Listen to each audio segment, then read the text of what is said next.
the grind. Yeah, the bubble grind. Now we have a guy that could probably get in there if you... It's game day. The Edmonton Oilers hit the road once again.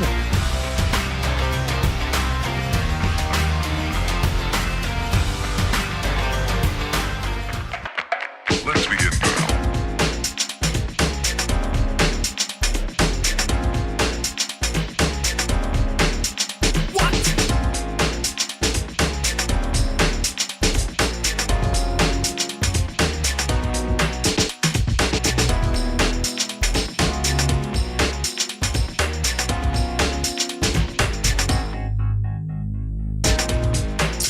What's up, Nasties? How you doing? Happy Wednesday. It's a wing night. Wherever you go get some wings, make sure you get hot. Some blue cheese on the side. I was thinking of bringing wings in, but I was too busy and I couldn't do it. That's all right. That's all right. Welcome to EST Afternoons here on Edmonton Sports Talk. Of course, Edmonton Sports Talk presented by Play Alberta. Joaquin Gage, Zach Kubish, Hernan Salas here with you. Lots to get to in Oilerland. Holy cannoli. We'll get to it. Trust me, we'll get to it. We'll have some updates from Elks practice as well as they get set to head out on Friday to the good old Hammer as they take on the Ticats. And, of course, Thursday Night Football returns. Man, the NFL season's going quick, eh? Yeah. There's too many games. I like it. I like Monday Night Football, Sunday. That's it. I don't like the Thursday. See, I like the Thursday game. I don't like the Sunday night game. Really? Yeah. Well, I like Sunday all day. Because Sunday night, it's like I like to watch shows or a movie. Oh, do you? You know, so it cuts into that. That's your. That's just because how old you are, I think. It is. I am old. Hey, first off, let's shout out to Matthew Wanick. Put on a great second annual Estes Award show. Is it me or is there more people this year? I can't remember. I think it was more people. Was there? Yeah, it was pretty packed, man. Like we said this last year, and I know it's probably difficult to get a weekend date or whatever. Oh. But if that thing's on a Friday, sold out. I think you might be able to get everyone in there. Congratulations. You won the... You as well. Yeah. Coop too. Yeah, Hey, look at us. we All won winners. something. Hey. Good job, Coop. Good job, everybody. Two-time winner, baby. 2 times. Let's go. I got to say, Joaquin, I always knew you're a sensitive soul. What? You got a little emotional during your acceptance speech. It's great. It's beautiful, man. I must have been tired or something. You're like, I don't know what happened. I don't know. I was gonna go up there. I go, what are you gonna say if you win? Like, and I didn't think I was gonna win. Yeah. And so then I won. I'm like, oh shoot. And it was nice. And Quinn, I passed Quinn, and she's like, oh, that's awesome. And I was like, oh shoot. And then you get up there, and you see Dusty and his whole family there. Yeah, it's beautiful. And you and stuff, you're smiling, and Coop's big poop eating grin. I can see him, and I wanted to get into it. I don't know what happened. I had to pull it back, or else I would have been a mess. But you're talking about Dusty and his family. You're a father too, man. Your kids are grown. Yeah. So maybe that was it. But it was beautiful, buddy. I've never seen you like that. And yeah, I was sitting with Trev in the net, and we're all like, wow, and Trev started to cry, and it was beautiful, man. Well done. Good speech. Yeah, everyone was like, I can't believe you did that stuff. And then last night, get to Hudson's, Jasmine comes up to me, were you faking? And I'm like, yeah, Jasmine, I won an ST and an Oscar all at once. Are you faking? My God. I'm not going to lie, though. I was so nervous to be a presenter. I don't know why. And if you could tell, I didn't really say much. I just got right to it. Yeah, but you knocked it out of the park. And then, Song of the Year. It was a tough category. I mean, you had Kubin and Clausen with the wicked all gas, no brakes. You had Slosh Clausen with the Oilers song, which I was working. I put him on air. Yeah. And then Tube Sock's son, who performed beautifully last year. Coop, you were good too, man. Yeah. That was when you looked to the skies for Josh. My God, I almost fell out of my chair. That was so funny. Oh, man. it was hilarious. He wasn't there with us that night. But he's not dead. He's not dead. I was so nervous too, man. Like I had things in my head where I was like, should I say this like when I go up? Because I knew I was going to present, right? Everyone presented, but it's just like it's odd knowing that you have to go up. And it was in my mind the whole week. I'm like, what am I going to say? Like, I can talk in front of a mic when it's you guys here, right? It's a little bit different of a vibe, but when you see the people, it's like, oh boy, like what am I going to say? And the spotlights are there. They're hot. It was crazy. So when I won, I went up and Maddie goes, I'm playing the whole song. So then in my head, I'm like, if I can get to the mic in time, I'll just... And then the Nasties sing, and then it was just perfect timing, worked out good. So I'm glad that the reading level of the Nasties is quite high, because when the text came up, I didn't know when to announce the next person, so they'd switch. Yeah, so I tried to give them enough time. I think they're probably all done by now. It was great. I waited till the laughter for text of the year. Yeah, and it was good because the nephew filmed that whole thing, and he was able to send it to the fam, and they're all loving it. So it was great. Hey, we're going to give an award away today on the show. We don't have an award, but we're just going to give it away. Best dressed male yesterday. I got to give credit to Belsey, man. 3-piece suit. He looks sharp. He really cleans up nice. He does. Mark Majot. He looked great. That light blue. Yeah, with the Hockey Night in Canada full suit. And then there were two other gentlemen. One of them, I think, runs the curling club because I remember him from the Bonchfield. Yeah, he does. Yeah. And then I think I don't know if it's because Savage, he was wearing like a pink suit too. Yeah. I think those four gentlemen knocked it out of the park. Those were good. Knocked it out of the park. So you know what really, who was it? I'm trying to think of who he reminded me of. I think it was, I've never seen Benny without a hat on, and I didn't recognize him at first. Handsome young man. But I thought it was George McFly with that hair. I was like, wow, it's George McFly. He cleans up well, man. Met his parents. Well, I know his dad. Met his mom. And he's a natural, man, with the mic, man. Oh, he goes up there and it's just so natural for him. Hey, big shout out to the Big Uke. 3 wins, man. Holy smokes. Hey, that's come in, today? man. How's he feel? Oh my gosh. Is anyone feeling like our boss? Wow. His story of like his parents leaving and then he does the whole Belfort thing. Yeah, walks back in. Oh boy. I'm not leaving. I saw his parents today. They came in for a bit. Oh, and I'm like, so the baby boy didn't want to go home? And the mom's like, this, you know what? Oh, I don't know how he does it, man. Yeah. I'm like, especially at our age, we're all in our 40s. Like I don't know, you 3 hours of sleep. Like, I don't know how he does. And he had coffee for the first time in his life. I know. That probably helped. It's just amazing. But all in all the winners, congratulations. All the presenters, fantastic job. Everybody looked lovely. Thank you so much for the support here at Edmonton Sports Talk. Without you guys and gals, like, we're nothing, pretty much. And I think Dusty and Matthew and the Four Horsemen, Gazzola, and Lieutenant Eric, you built something beautiful here, and we're just happy to be a part of it. On to year 3. We'll see what happens, Joaquin. Jasmine says, did we already discuss that Gager indeed has a heart? Oh, I always knew Gager had a heart. You're a big, I don't want to say softy, but you're a nice guy. You put on that like angry mode, but you're not. I'm like just a lumpy pillow, you know? You can kind of sleep, but it's not the best. Great performer. I can't remember the gentleman's name, but Curtis Haraxi from Tallboy. He was great. Got everybody going there. So do you have a highlight from the night, Joaquin? Outside of your win, which was awesome for the rant for Team Canada at the Four Nations. Oh, thanks, buddy. There's so many.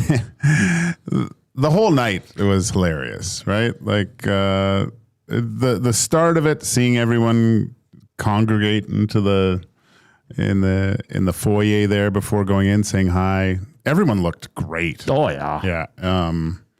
Geez, there was a lot of beauty last night. Yes, there was. Met a lot of new nasties too that I haven't met. Some new nasties that showed up. I mean, make sure if you haven't made it the past 2 years, make sure you do. But I think what was the biggest moment? I think Uke kind of takes the cake, but it's the look on his face when he won. Then he won again, and then when he walked into Hudson's, he had his Estes.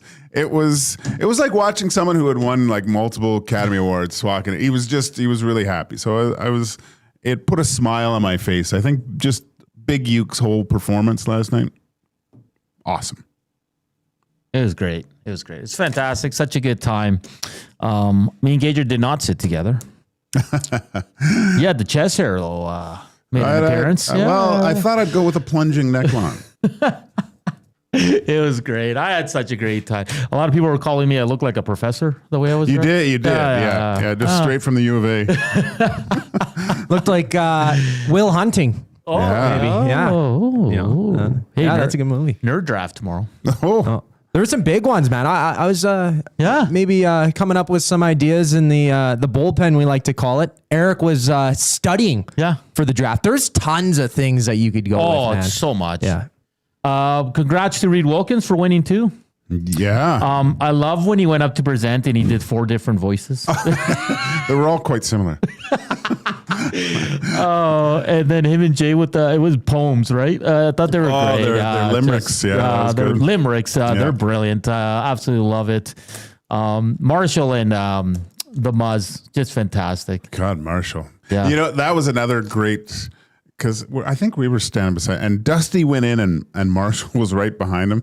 I swear it was Austin Powers with Dr. Evil and Mini-Me. It was just, they looked exactly the same. I like Marshall because he had his little write out, but then he at the end he goes, okay, we just got to get to it. Yeah. It was great. Yeah. Hey, listen, actually, I'm going to save it. We're going to get to it here soon. But again, congratulations to all the winners. You guys were awesome, the presenters, and for everybody showing up. It was absolutely wonderful, great event. And shout out to everyone once again for you guys are truly the MVPs of MVPs or Nassies and people that chime in on the inbox and all that. Yeah. All right, Joaquin. We have to get to it. What? I don't want to. I don't want to talk Oilers. Is that okay? We have to, though. You just got to start listening to me, man. Okay, so let's start here. We're gonna get to stat. Here is the lineup for today. Coming up in about 7-8 minutes time, we're gonna hear from Stan Bowman. He met with the media. We're gonna touch on a lot of topics he touched on. Hernand's World. We're gonna go away from the Oiler talk for a bit, just have some fun real quick. Then we're gonna have Inside the Numbers, courageous moment in the second hour, and then at 2:20, Rob Williams from the Daily Hive in Vancouver will join us to talk Canucks. We're going to start doing our NHL tours, Joaquin. We went to LA yesterday. Yeah. I think Vancouver is a fascinating team, so Rob Williams will join us at 2:20. We want to hear from you guys as well. River Korea inbox 780-218-9999 and the Nazi chat. Okay, so last night, early this morning, it popped up that McDavid sat down with Elliot Friedman and Kyle Bukauskas. Okay. Again, he didn't really say much, but Trev was freaking out on the morning show. A lot of people are freaking out. I'm freaking out a little bit because he keeps saying, I want to win this year. And then he says, I'm excited to win this season, 2025-20. Like, he's either doing the best troll job I've ever seen a superstar do, or this guy's truly contemplating not being here long term. Because I'm going to make one more point, Gage, and I want your thoughts. Stan Bowman said, it's not about the money. And that to me is a huge red flag because Joaquin, you've been around forever. When superstars usually have or don't know if they want to sign, all this stuff, contract extension is usually down to money, right? The team doesn't want to give them. Yeah. When the GM of the team says it's not about money, that concerns me. Because Connor knows he can get whatever he wants. He can. Right? It should, yeah. So he's contemplating where this team's going to be. Does he want to be here for it outside of this year? I'm sorry. I'm not leaning towards, well, he's not going to sign, but it's getting closer. And I think there's a bunch of red flags right now. Joaquin?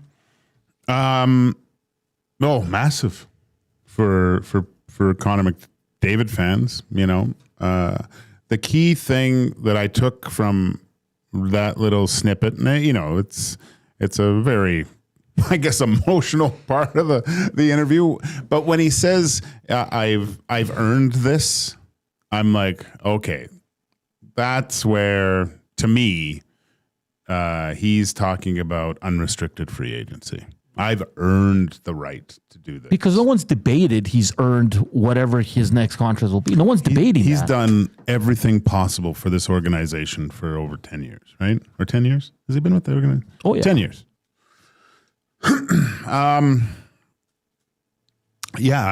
Unfortunately, I think he's going to go test the waters.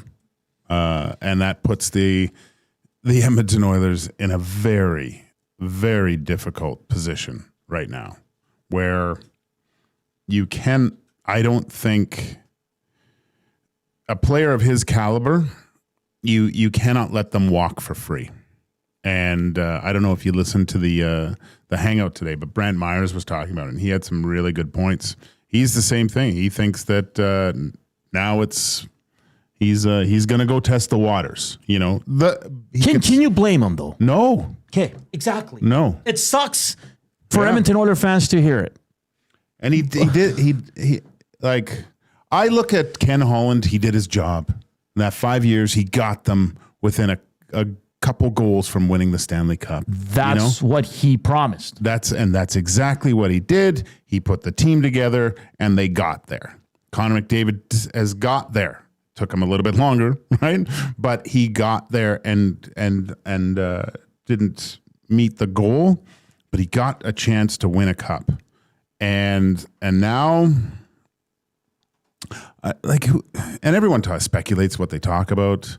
You got to put yourself in Connor McDavid's shoes. And I know that's difficult because Reed said it on my way in here. I heard he probably thinks about things in a different way than most of us, right? Not many people in their lives are the best, considered the best on the planet in what they do, right? And that's a unique mindset to probably have.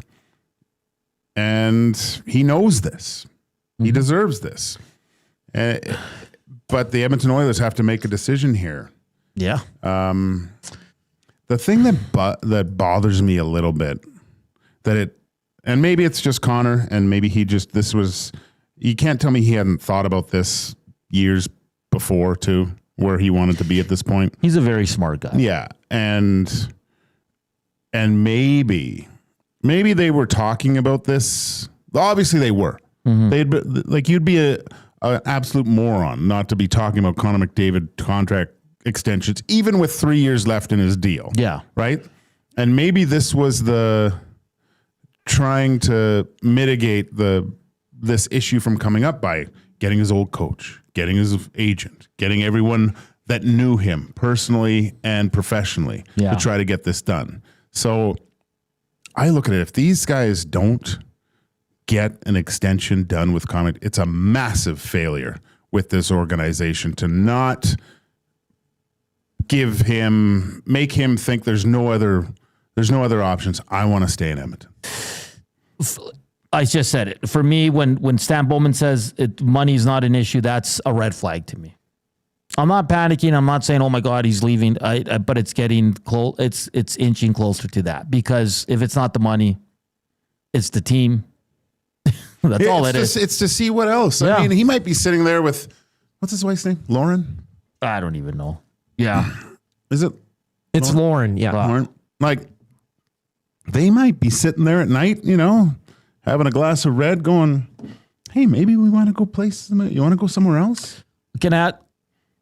Is McDavid looking at it this way? We've been to 2 finals. We haven't won. Our window is closing and we might not get back there here. Is that a possibility? Yeah, because you kind of take into account how many teams go back 3 years in a row in this era. Tampa Bay, Florida, that's it. Yeah, I know. Yeah. But it doesn't happen a lot. It's extremely difficult. Yeah. So he's I mean, he's in such a unique position where he can go wherever he wants. Yeah. And every other team is going to want to have him. Oh, everybody's clearing cap space to get Connor McDavid. Right now, they are thinking, how can we clear as much cap space as possible and keep our team competitive so we can get Connor McDavid next July 1st. But look at this unrestricted free agency market. It's going to be massive. If Krill makes it all the way, Kempe goes all the way, This is and listen, like some people are texting in about the media and stuff. Listen, no one knows what McDavid's thinking. Okay, he can do all the interviews he wants. Elliot Friedman doesn't know. Everybody in the media, us included, Joaquin, these are all assumptions and opinions. None of us have a clue what McDavid's thinking, but we can only go off what he is saying. And what he is saying is one of two things. He's either doing the best troll job I've ever seen a superstar do ahead of a contract extension. He's doing fantastic. Or he's seriously contemplating his future here in Edmonton and not returning. There's red flags, guys. There is. Sucks to say. Are we reading too much into it? Maybe. But that's what we do in sports. That's what we do. And it's, like right now, no one knows. So we're only going to go off what we hear from his interviews with different media members throughout. He says it shouldn't be a distraction. This is going to be a hell of a distraction, Joaquin, if they don't clear this up soon. Well, you're just going to go to markets, non-hockey markets, and the reporters that aren't, that knowledgeable. But what do we ask about the contract? This is a big deal. Yeah. He's going to have to answer it every single. And from all accounts, he doesn't like doing interviews at all. Which is fine. Yeah. But when you're the best player in hockey, you're kind of. He's going to go on every road trip. In every city, it's going to be the same damn question. At home, it's going to be. They're going to have the visiting team's reporters come to Edmonton too. And if the chants in Calgary this past weekend piss you off, they're going to be in every city they visit. Every city. So it's kind of ridiculous for McDavid to think it won't be a distraction. It's going to be an enormous distraction. And it's going to be a distraction for Minnesota. It's going to be a distraction for the LA Kings. Not to that extent, but it will be. I'm still on the side that I think McDavid will sign an extension. Oh, do you? But like I said, I'm kind of slowly heading the other way because I think there's some red flags right now. I do. I think he goes to free agency. And then I do think that Edmonton is a front runner for a team he signs with, but imagine he puts Oiler fans through all that just to re-sign in July. God, it wouldn't matter. They'd still imagine if they let's scenario. They win the cup. But McDavid hasn't signed. How happy are you? I'm good then because then I think for fans it's like we want a cup. It's done. And get a package for him, right? Well, you couldn't at that point. Oh, I guess, yeah. Well, crap. I don't know, man. It's just so many things are going through my mind. This is way out there, but this city once had the best player on the planet too. And different circumstances. He was sold, traded, whatever you want to call it. I don't know, man. Getting an eerie feeling right now, Joaquin. Oh, I think he gets to July 1st next year, unfortunately, and becomes the highest paid hockey player in NHL history. And he said it. He's earned it. He's earned this right. When as soon as he said that, I've earned this. When you've earned something. What is he talking about?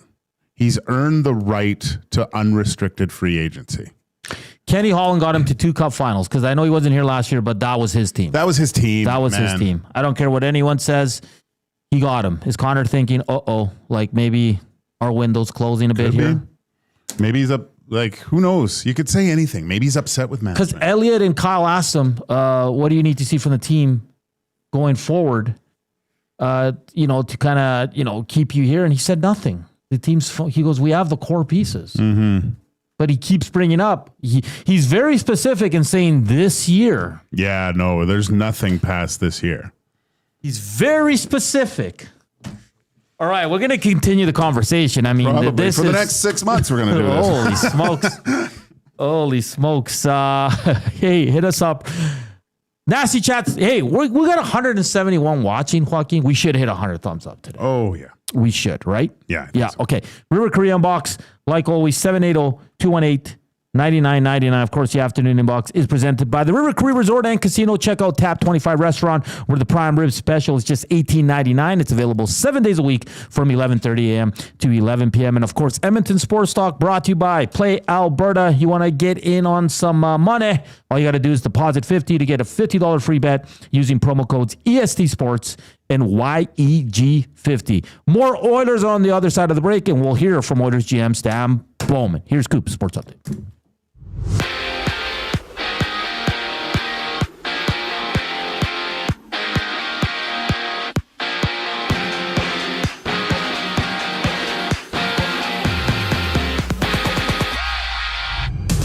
Oilers general manager Stan Bowman spoke to media today, with Edmonton's Zach Hyman, Jake Walman, and head coach Chris Knobloch having interviews as well. Bowman sharing that there is no return date for Hyman as of yet as he recovers from a wrist injury, touching on Connor McDavid's possible contract extension as well, stating, quote, "I don't think he's focused on money," adding that, quote, "he's all about winning." In other news, the Flames have extended captain Michael Backlund to a 2-year deal worth just over $3 million this season. And according to Ian Rappaport and Mike Garofalo from the NFL Network, Khalil Mack of the Chargers is out a few weeks after he dislocated his elbow early in Monday's contest out in Las Vegas. While out east, Ottawa general manager Steve Staios confirmed that Alex Formenton will not be returning to the Senators following his acquittal on sexual assault charges. While from Toronto, the Jays battle the Rays in Game 3 of their series. First pitch goes just after 5 with Kevin Gausman on the mound for the Bluebirds. And right now, 3 games are live, including the Cubs up 7-4 on the Pirates in the top of the 8th.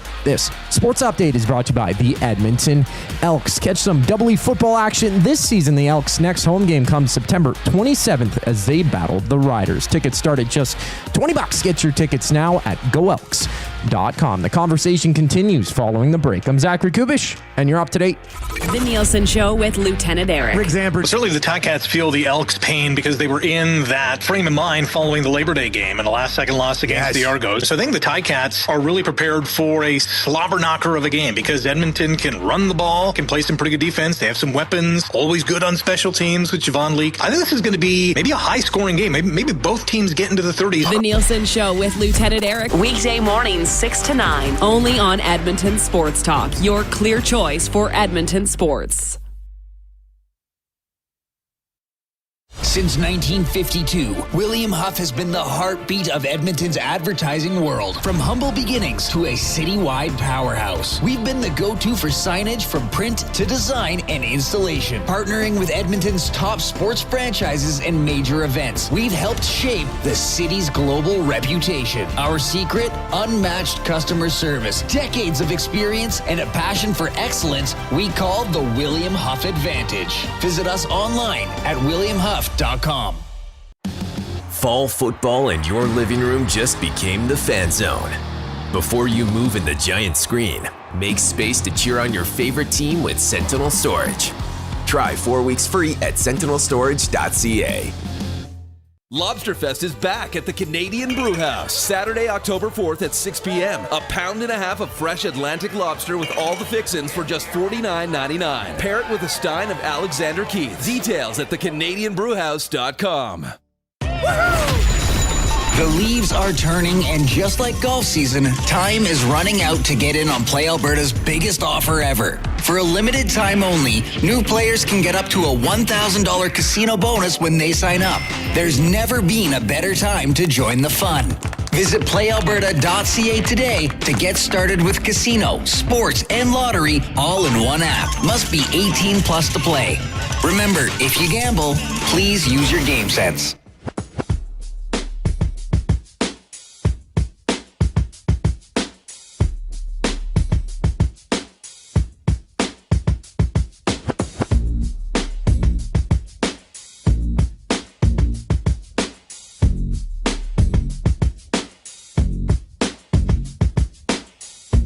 Rolling along here on EST Afternoons. Joaquin Gage, Hernan Salas, Zach Kubish in the house. Of course, 3 o'clock, Reed Wilkins, Jay Milne. Well, I'll be all over this McDavid stuff as well. We got you covered here on Edmonton Sports Talk. The leader in Edmonton sports, Joaquin. Lots of messages coming in. I'm going to try to get to as many as I can here. KR says, McDavid has always said it's all about winning. I don't see anywhere else in the NHL where he has a better chance to win this year and the next couple of years. Signing somewhere else doesn't make sense. I mean, yes, the chance here to win is it's one of the better options. 100% it is. Yeah. Yeah. How much do you think pressure from the NHLPA to have him sign the biggest contract possible play a factor in the McDavid contract situation? Paulie Deuce. Joaquin, I'll leave that one to you. I know this is said a lot, and granted, I've been out for a long time, but I don't. Maybe it changed because the NHLPA, player agents had to register with the NHLPA to become an agent in the NHL, right? And that was to get rid of the schemers, because there were some agents, some real slimy sleazeballs that were stealing players' money and stuff like that, right? So maybe there's more of a relationship between the PA and agents now, but I have a hard time thinking we need Connor to sign the max deal for everyone else. That's not the I said it before, the focus for the big dogs. They know they're going to get paid. Yeah. It doesn't. And I don't think Connor cares. No. Yeah. what the PA has to say. It's the PA. They care about the average. They want the average salary to increase.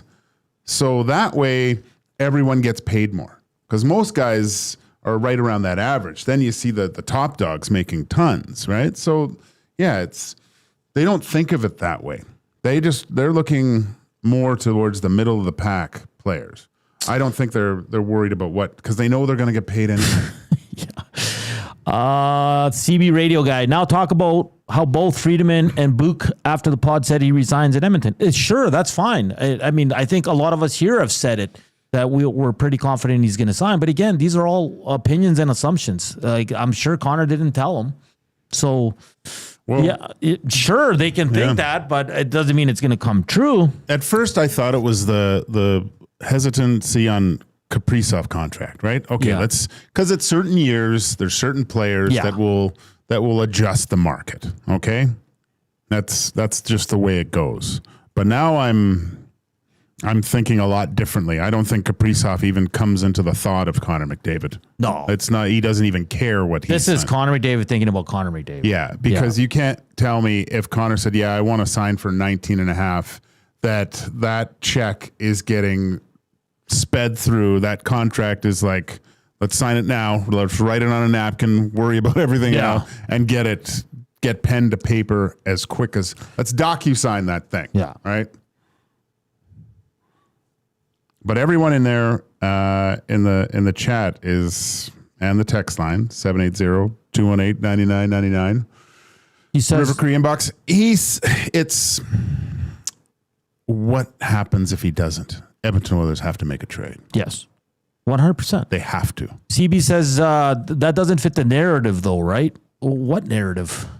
Of what they said, I think, because afterwards they both said they do think that he will resign in Edmonton. Yeah, but Dusty, Lieutenant Eric, Matthew Wanek, Tom Gazzola, Reed Wilkins, Jay Milne, Hernan Salas, Joaquin Gage. We've all said at one point this summer that he's going to sign in Edmonton. What narrative? Like, we're not going on a negative narrative. We're just going off what he said. And there is red flags. There's nothing wrong with that. He can sign tomorrow and we'll all be happy and hugging and celebrating. But until now, it's a discussion. We have to talk about it. I'm not hugging Trev. He creeps me out. Cole Harbor Joe.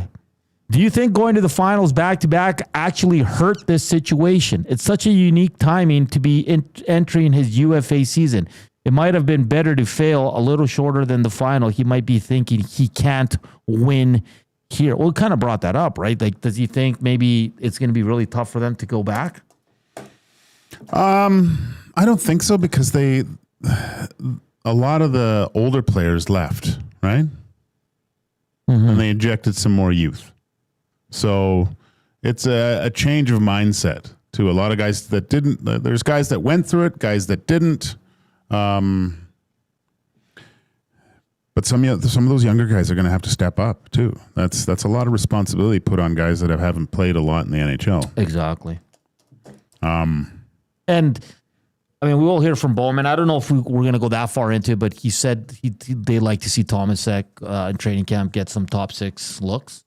I mean, you brought him over at 29. Might as well. Yeah, exactly. There's no harm in that, right? So it's going to be difficult for Tomasek. I'll tell you right now.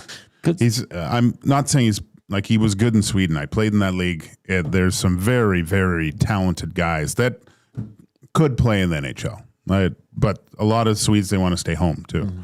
I know Tomasek's Czech though, isn't he? But regardless, yeah, he's Czech. It's you have so much more space on the big ice. Yeah, right. Your ability to do things is a lot easier compared to the NHL, where guys are bigger, and you're in a tighter box. Yeah, it's going to be interesting though. But deal does get done. When it gets done, I think it's shorter term, 4 years maybe. Oh, I would say even less. 2? Yeah. Yeah. Probably the worst thing is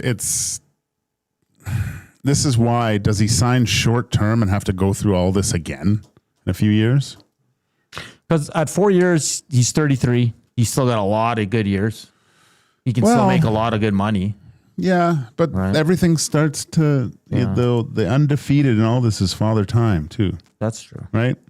I think it was Reed that said it too. You know, he's looking at every single thing here. An 8-year deal coming out. I'm 37. You know, what does it look for me then? Am I still going to be playing? Connor McDavid to me is a unique individual where he only cares about winning. That's his singular focus. And to me, and I've played with guys who were best friends, and they've switched teams. They're still best friends, of course, but they play on different teams. And I don't. And I know everyone says, well, Dry's here, their wives are friends and stuff. I don't think that it's a portion of it, maybe a little bit, but it's not as big as everyone thinks it is, the fact that his best friend, Leon Draisaitl, signed here. I think it's... Leon looks out for himself. Connor looks out, and Connor's looking out for himself. Yeah. He's got the amount that he said family now, which is nice. Like, I think... Of course, yeah. Now that he's married, he's got other things to think about. But again, it would be great to be a fly on the wall to hear him and Lauren at night talking about possibilities of what they want to do. Just picture McDavid sitting back, old fashioned and cigar, just laughing. Raging at all of us. fire, bearskin rug, like watching our show. I'm like, look at these two idiots. Dance, puppets, dance. I ain't going anywhere, but let them freak out of it. Of course, we don't know. I mean, it's just, it's fun conversation. It is what it is right now. This is a new texter. Let me see. Hey, guys. Do you think that McDavid is simply putting the pressure on the team to improve since he's in a position of control now? If they start 10, 12 and 0, and he's still unsigned, the team has to do something to improve rather than wait like they had in the past. Well, you got to look at, they've had 2 real bad starts in both seasons. They went to the Cup final. So I don't think after 25 games, Connor McDavid's worried about, the positioning of the team. I can't see Connor McDavid being a guy okay, of course he wants to know that the team's going to be competitive and contend for Stanley Cups. I get that, but I don't think he's a guy that's telling Bowman who to get rid of. I can't see that being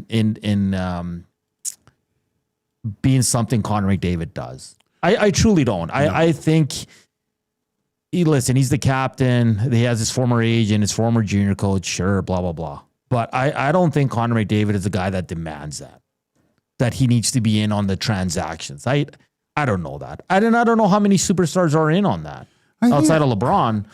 I think there might be, if any player is in on the transaction, it's kind of weird to me. It is, yeah. He's not paid for that. He might be consulted, sure. I understand that. What have you played with this guy before? What have you heard about him? Yeah. It would be irresponsible for a GM not to use his resources of other guys if they played with certain players and ask about would he be a good fit in this dressing room, right? So those types of conversations, yeah, for sure. But asking Connor McDavid, hey, who do you want me to go get? Yeah, like he's not. Like, and I know a lot of people are saying this, and a lot of media are saying, like, mostly outside media are saying this. Well, they got to fix the goaltending. I don't think Connor McDavid goes into Stan Bowman and Jeff Jackson and talks with them and says, we need to improve the goaltending. Like, I think Connor McDavid knows Stan Bowman and Jeff Jackson well enough to be like, you guys know what you need to do to improve this team. I don't need to say. Oh, you hope so. You hope so, right? Because what's this? This is Jeff Jackson's second year? Yeah. Well, no, third year. Third year. Yeah. Because he was with Ken the last year, but there wasn't. What moves did they make? Remember Jeff Jackson went off last season. We were all claiming we didn't need a GM. The GM of the Year award, and it didn't work out. No, so I don't think Connor's involved in those kind of conversations. Can he say, "Hey, are we gonna have a team to improve here? Are we gonna have the cap space?" Blah blah. Those are honest questions for sure, but I don't think he's involved in player by player of who should we get rid of, who should we keep. I just can't see Connor being that guy. What is there a team that you're worried about the most that has the best chance right now? That, I mean, it could change, right? But what would be appealing to Connor to go? It's obviously it's one of the top teams. He's not going to a mid-tier San Jose. Not going to go rebuild? No, hell no. I don't know, man. That's it. I don't even want to I don't know, man. But I'm like, this is the thing that we're going to be, if this, like, what did I said he would sign on October 19th before, but now I don't think he will. I think he's going to free agency. That's just the way I feel right now. It could change, whatever. Sure. And you're entitled to your opinion, Joaquin. But I wonder what that looks like for the, will he, because he's in full control. He doesn't have to go anywhere. No. Right? But would he do that? Would he leave them high and dry? I don't think he will. Again, listen, some people are freaking out at us because they're like, what are you guys talking about? Blah, blah, blah. I mean, it's a story, man. Like, it's September 17th. I don't think any of us thought 6 months ago that Connor wouldn't be extended by now. Look, we're dying to talk about the power play, man. And there's time still. I mean, we still got 2.5 weeks till the regular season starts. So we got time. Trust me. Can he sign by then? Sure. Can he sign during the season? Sure. Can he sign after the season? Sure. But it's a discussion, guys. That's what you do on sports radio. You discuss things. Is there a high possibility that Connor McDavid is going to stay in Edmonton? 100%. And I think a lot of the insiders and the people closer to the situation, Joaquin, are leaning that way. So that's what's keeping Oilers fans, I think, pretty happy. But yeah, there's little things popping up here and there. Sure. And you're allowed to be concerned. Yeah. You are. Like, if you... Yeah. I'm not going to sit here and not talk about it. We have to. Look, I looked online there after that, just the amount of people posting stuff. It's, they're worried. Yeah. They are really worried. But I get fans are like, there's that fan that's like, I'm not worried. Oh, that's great. Kudos to you. I love the positivity. And there's fans that are freaking out. And that's okay too.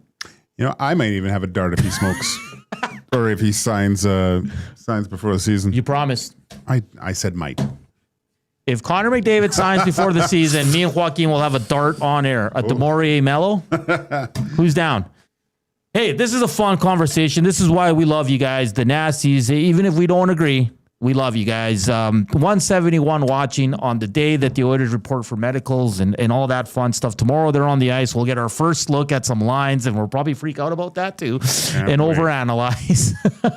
But this is what makes sports radio fun here in Edmonton. We love the passion. Without this passion, Edmonton sports stock's not as successful. The Edmonton Oilers are not who they are because the fan base here just absolutely loves that team, loves their players. And of course, when we're talking about the superstar of the league, of course, we're gonna dive into it, and of course, we all want him to sign here in Edmonton. I'll take a 2-year deal, man. I don't care. Just sign. Yeah, I'd like to see them take another run at it together. The thing I'm having fun with is there's media from outside Edmonton, and they're like, so happy. Oh man, they're So loving happy. this. Yeah. Well, the fact that the Calgary Flames rookie game is chanting McDavid's leaving. Yeah.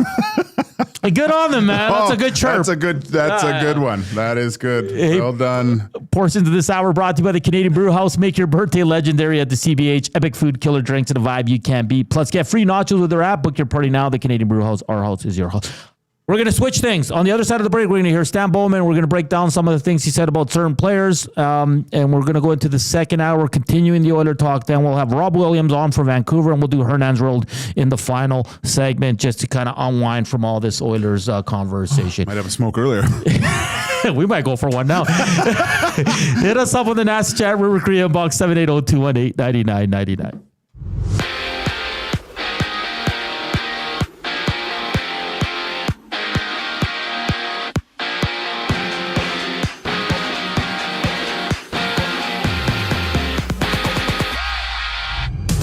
Oilers general manager Stan Bowman was asked about Connor McDavid's possible contract extension today, stating that, quote, he wants nothing more than to win in Edmonton. Bowman also noted that Zach Hyman has no return date for the Oilers as he continues to recover from a wrist injury. Down the QE2, Michael Backlund has signed a 2-year extension with the Flames worth over $3 million annually, while Steve Staios, general manager of the Senators, confirmed that Alex Formenton will not be returning to the team following his acquittal on sexual assault charges. Formenton's last suited up for the Senators in the 2021-22 season. Meanwhile, the NFL Network has reported that Khalil Mack will be out a couple weeks for the Chargers after he dislocated his elbow Monday night against the Raiders. MLB action, Toronto and Tampa go toe-to-toe once again. Jays winning the first 2 games of their series, having Kevin Gausman on the bump for today's game, which starts just after 5. And right now, 3 games are underway, including the Orioles leading the White Sox 3-1 in the 5th inning. This sports update is brought to you by the Capital Care Foundation. Financial support deeply affects residents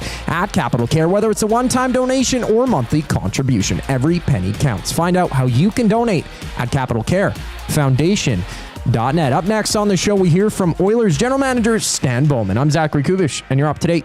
EST Hangout. Oh, well, his wife got a restaurant. Who cares? I go, he's gonna sign for $140 million. I go, that $400,000 for the restaurant? Like, somebody will sell the name, somebody will buy it. True. Who cares about the restaurant? You go by body language and what he says. Yes, I want to win in Edmonton. Has he said, yes, I want to stay in Edmonton? The EST Hangout, presented by Sentinel Storage. Weekday mornings 9 to 11, only on Edmonton Sports Talk. Your clear choice for Edmonton sports.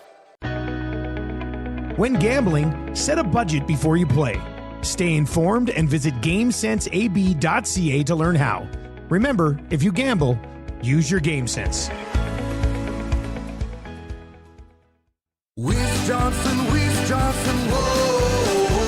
Hi, Dennis from Weiss Johnson here, and we're excited to be partnering up with the Nielsen Show and have a special deal exclusive for Nielsen Show listeners. Get 10% off any new Trane furnace, air conditioner, or heat pump installation from now until the end of October. Bundle a furnace with an AC or heat pump and get 25% off the package price. Get your home comfort now for all seasons with Weiss Johnson and Trane. Trane, it's hard to stop a train. Visit WJSportsTalk.com today. Your home for live music and great performances is the River Cree Resort and Casino. Just wasting gas. Whoa, blurring them dotted lines, killing. Don't miss 3-time CCMA Performer of the Year, Dallas Smith, Unplugged, November 1st at the River Cree Resort and Casino.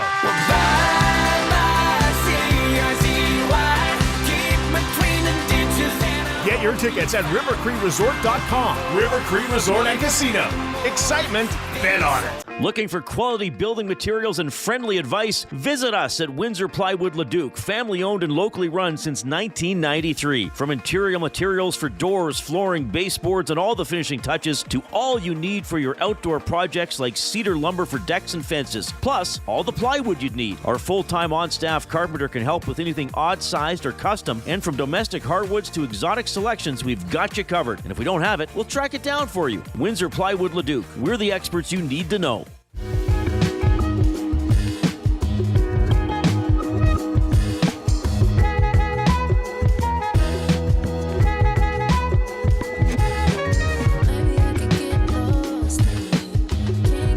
We're back here, EST Afternoons. Joaquin, CB Radio guy's not having it, eh? Oh, classic. Woe is me. Now the listeners are coming at us. You're actually the only one, bro. Yeah, don't say stupid crap without any resources to back it up. How are we saying stupid crap? We're having a discussion about opinions and assumptions we have. No one has any resources. Sorry. All the people that interviewed Connor McDavid, they got nothing. The only people that really know are in the room. It's Stan Bowman and whoever else is around. Connor's wife, his parents, his brother. Like, I don't get why you're so angry. What are you angry about? That we're talking about that there's a potential that he might leave? Yeah, it's a long shot, but what are you mad about? That we're talking about it? I don't get why you're so mad about it. What do you think Reed and Jay are going to talk about? What do you think Nielsen talked about this morning? What do you think they talked about on the oil stream? Yeah. This is the news of the day. It's the news of the NHL, man. Yeah, you could say that too. Like, why are you so mad? Like, what are we supposed to do? Like, any resource to back it up? Yeah, because we're in McDavid's camp and we know exactly what's going to happen. No, we give our opinions, bro. No one knows. No one knows what Connor's thinking. Well, I'm going by what I've heard.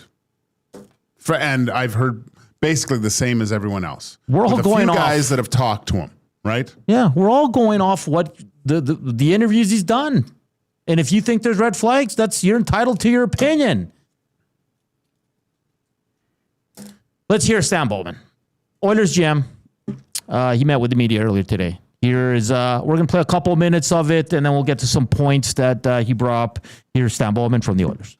A little bit about Connor McDavid and his contract situation. I guess we'll start maybe an update. And the other thing I guess I would ask is, do you have to make a sales pitch to him at this point? What are the conversations like? Because we're kind of taking the money out of it, we think. So what are the conversations like in trying to get him back?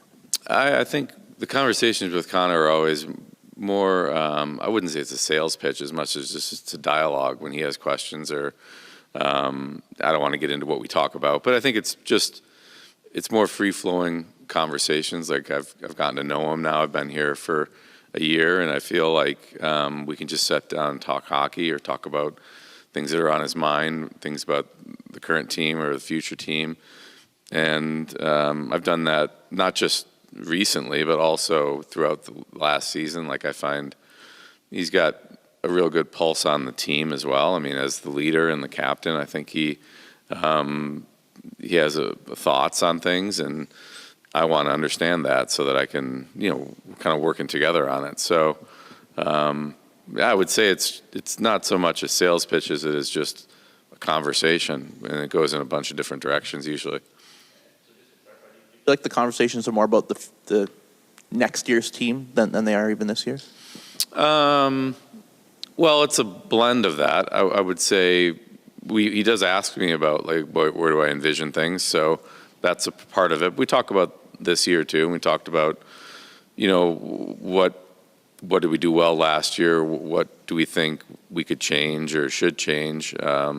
So I would say it's not limited to just one thing, but it does definitely touch on future.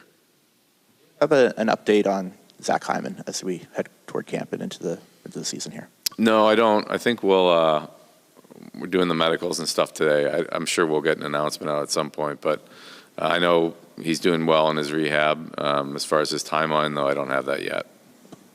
Hey, Stan. How confident are you that you will get something, Connor, and what gives you that confidence? Well, I just go by what Connor says, which is he wants nothing more than to win in Edmonton. So, I take him at his word. He's going through his own process, and I think you have to understand that and respect it. And I do. And when he's ready, he'll be ready. So, that's, I realize that's on everyone's mind in the media and the fans, and it's on our mind too, but it's one of those things where we've had multiple conversations, and he's been very consistent with what he's been saying to the media as well as to myself, and so we just kind of go with it from there. And I want to ask you about the salary cap increasing, and it looks like it'll go from 95 to 100, 113, maybe 120. How does that present the problem with a long-term contract when you have a number, and then that number could increase for a player like Connor, who's eligible to get 20% of the cap? Right. I mean, when I talk to Connor, I've never gotten the impression that he's really focused on money. Like, that's not. So it may be, but I'm just saying when I talk to him, I just don't get that impression that he's all about winning. He never talks about, I need to make this much money. So, I mean, the cap is going up, which I think is, it's great for our league. It shows that the league is healthy and the revenues are growing. And when that happens, salaries escalate. How that exactly relates to Connor, he would be in a better position to answer that one than me. But I think it's obviously better than the cap flatlining or going down. So, yeah. Stan, you've also got a couple of defensemen, Walman and Ekholm, going into their last years. Do you wait to see what happens with Connor before you sign them, or what's the progress here? No, I think we have had sort of preliminary discussions with a bunch of people who are going into their last year of the deal, not just the two you named, but there's other players as well. I don't know if we're going to wrap all those up in the next little bit, or if it'll bleed into the season, or if we'll wait until next year. But we've had a number of players going into the final year of their contracts that we've already engaged with their agents and had positive conversations. Nothing to report as being near the end, but a lot of encouraging discussions. So I don't think one is related to the other. And in terms, that was a bit of Stan Bowman. It's like 28 minutes. So our guy Reed was down there, so we got a lot of different sources down there, and kind of just what he said on different things. But initially, what did you take away from it, Gage? All right, for me, the things that stood out, they have had conversations with Connor. Like he says, Connor is his vision for the Oilers in the future. Like, it is a topic, and I think it should be. And of course, he's asking about that. Well, he's asking about his vision of what he wants. Yeah, right? exactly. 'Cause, I mean, he's had Bowman for a year. Yeah. And probably had, obviously, just with Ken Holland, had a relationship with that GM and knew the vision with him as well. Yeah. A little bit different because he was under contract, obviously. Yeah, but, of course. But he's, the one thing Bowman said was that his messaging has been consistent throughout their talks, similar to what he's been doing with the media too. Okay. Yeah. So it sounds like Connor is saying the exact same things to Bowman as he's saying, as he's telling media in his interviews. So I think that's good. They're probably a little bit more in depth, obviously. Yeah. And Probably behind closed doors. A little more substance to there. He did say, I take him at his word. I believe that. I think Connor McDavid is a man of his word. Now, I don't think he's committed to Stan Bowman yet. But like you said, I take him for his word. He wants to win in Edmonton. The other part was he said, I don't think Connor McDavid is focused on the money. I don't think so either. Yeah. Like,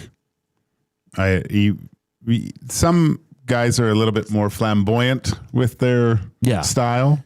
Connor doesn't seem like that means much to him. Like it's important, but for him, being in a winning team, organization is more important. Yeah. Did you ever watch when the showing his house or whatever? Yeah.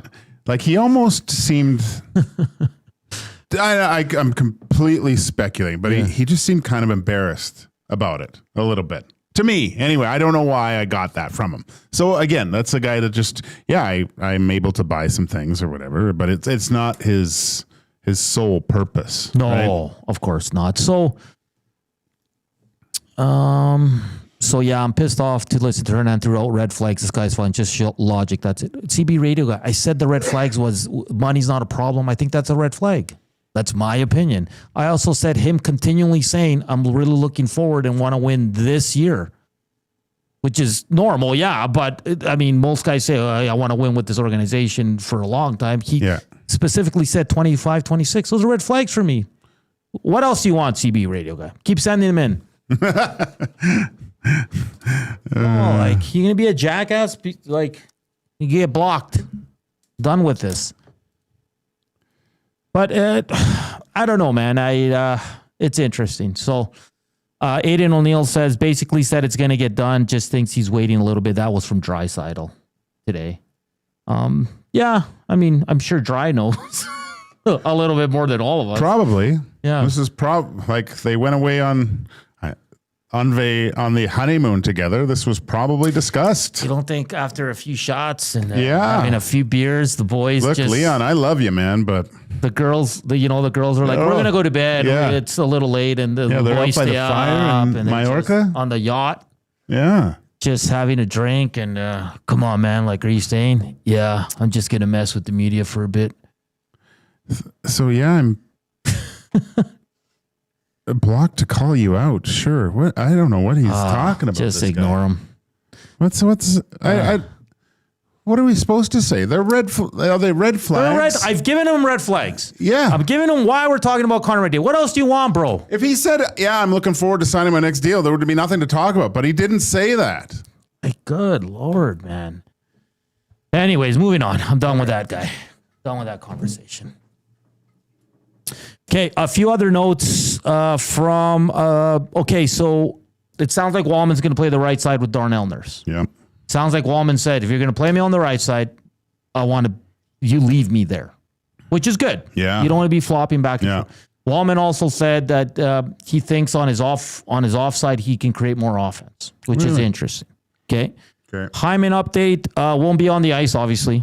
First week, day one. No guarantees on game one of the season, but his injury is progressing really good. That's good. Bowman said no interest whatsoever in Carter Hart. Okay. He said, we don't need that. We're not going to that situation. Yeah. Okay. I already brought up Tomasic in the top 6. He was asked about the Frederic deal. Why 8 years? He said just the kind of player he is. He said, I know a lot of people think we can go find out a player like him, but there's not a lot of players like Trent Frederic at his age that can bring the intangibles he does. He can play center, he can play wing, possibly kill penalties, he chip in with some offense, he's physical. So we've got an answer on that. Did you hear Brandt talking about him today on the Hangout at all? It was great because Brandt was saying how much he loved Trent Frederic when he was in Boston. That type of player. But we all did. Yeah. And we talked to Brandt, or I talked to him, and it's like sandpaper. Oilers need some sandpaper. And he is the coarse kind when he's on his game. Yeah. You know? It's great to see Brandt, by the way. So good, man. The big boy, man. I always forget how big he is when I see him in person. Yeah, he's huge. Yeah. He's got his beer launch this Friday. Yeah. So Unhammered. Unhammered. Yeah, his whole car was decked out. He had the the decals of everything. Nice. Yeah, unhammered.com. He's got that pod as well. Yeah, he's a good guy. He was wearing a battle jacket, I guess you could say. Like, he had like the denim on.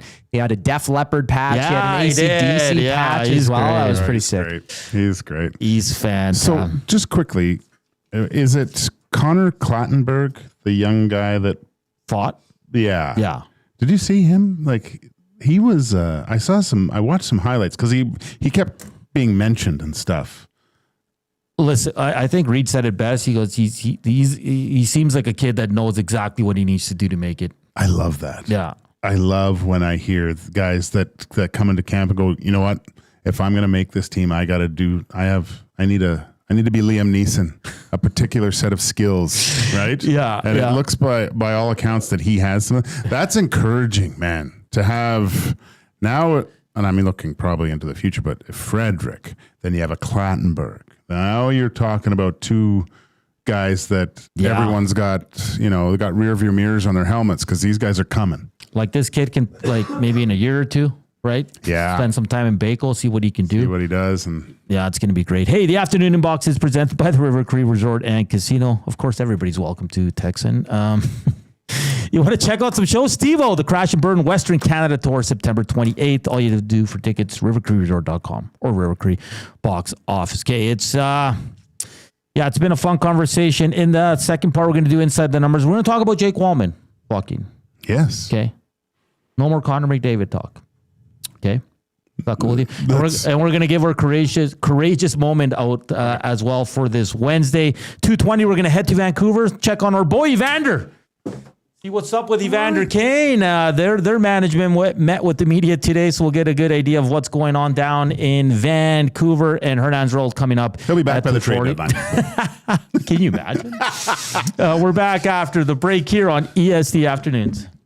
The Lock Shop. You know, the thing that really concerned me about the comments is that he kept just saying 25-26. Okay. He said it multiple times, so he didn't allude to the future with the organization. He says he has strong belief in this team in 25-26. So then Elliot Friedman asked him, well, what do you need to see moving forward? And he said nothing. Like, it's not like he said, I fully believe in this organization. He said, I fully believe in this team for 25-26. The Lock Shop, weekday mornings at 11, only on Edmonton Sports Talk, your clear choice for Edmonton sports.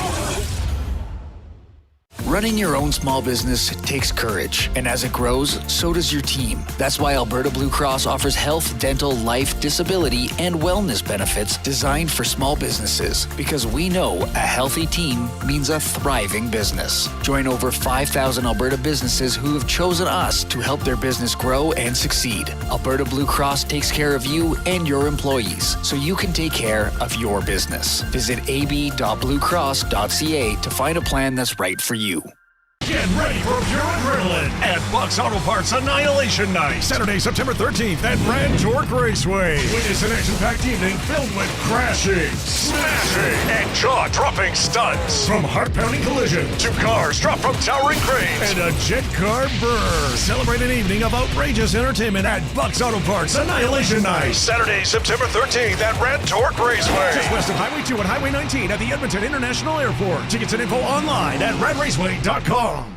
You've heard the name, but what does it mean? For over 66 years, William Huff Advertising has supplied signage from screen printing to digital to LED with design, production, and install in-house. It's a one-stop shop for all your signage needs. Edmonton owned and operated, William Huff has been trusted by the biggest companies and teams in the City of Champions and many others across the country to do the job. If you're looking for a way to get the word out about your company or event, they are the answer. Go to www.williamhuff.com. Their results speak for themselves.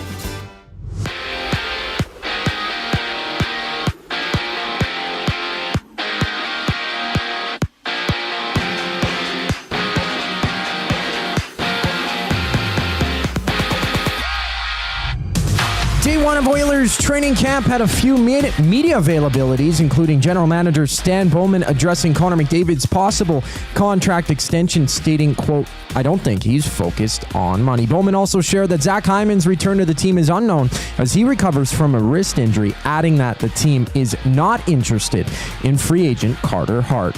From Calgary, 36-year-old Michael Backlund is signing a 2-year, $6.5 million contract extension. He spent his entire career with the Flames. Down south, Brock Purdy of the 49ers will be limited today in practice as he recovers from his toe and left shoulder injury. In other news, Jim Harbaugh, head coach of the Chargers, said that Khalil Mack will be placed on injured reserve with a dislocated elbow. NFL Network reporting that Mack will return in a few weeks. Down in Tampa, the Jays and Rays hit the field just after 5. Toronto up 2-0 in their current series with Kevin Gausman the starter for the Jays today. And 2 games are wrapped up, 3 games underway. The Orioles lead the White Sox 3-1, bottom of the 6th. I'm Zachary Kubish. That was your sports update. Hour 2 of EST Afternoon starts right now.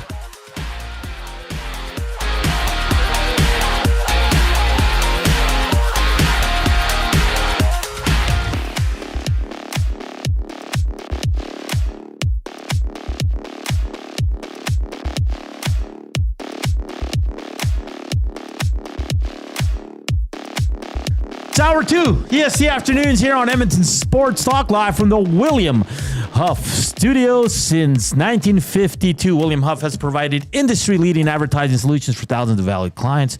Their unparalleled customer service combined with decades of industry expertise and a desire to make every job the very best it can be is what they call the William Huff advantage.